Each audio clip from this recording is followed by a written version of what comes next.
Hi பிரைஸ்லான். இப்போ நம்ம பார்க்க போகிறது என்ன அப்படின்னா, பேசிக் ட்ரம்ஸில் இருக்கிறதான 5 பீஸ் செட்டப் பற்றி பார்க்க போகிறோம். ஸோ ஒரு ட்ரம்மராக இருந்து நம்ம எல்லா விஷயங்களும் ஃபுல்லாக தெரிஞ்சு வச்சுருக்கணும். பார்ட்ஸ் ஆஃப் த ட்ரம்ஸு, அதனுடைய அக்சசரிஸு, அதில் இருக்கிறதான ட்ரம்ஸ் வந்து என்னென்ன கிட்ட என்னென்ன சவுண்டு கொடுக்குது அதை தெரிஞ்சு வச்சுருக்கணும். அதுக்குள்ளே என்னென்ன டோன்ஸ் மறைஞ்சிருக்கு அப்படின்னு தெரிஞ்சு வச்சுருக்கணும். இந்த ட்ரம்ஸை வாசிக்கிறதுக்கு நொட்டேஷன்ஸ் பற்றி தெரிஞ்சிருக்கணும்.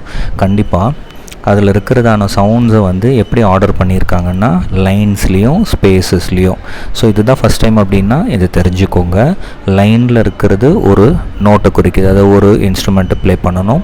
ஸ்பேஸ் இருந்துச்சுன்னா ஸ்பேஸில் இருக்கிறதான ஒரு ட்ரம், அதாவது ஸ்னேர் ட்ரம்முடைய சவுண்டை கொடுக்கும். ஸோ ஒரு நோட்ஸை பார்த்து வாசித்து ப்ராக்டிஸ் பண்ணி அதுக்கப்புறம் அதை மெமரைஸ் பண்ணிட்டோன்னா நம்ம மைண்டில் ஸ்டோர் ஆகிடும். அப்புறம் சைட் ரீடிங், அதுக்கப்புறம் ப்ளே பண்ண ஆரம்பிச்சிடலாம். தேங்க்யூ.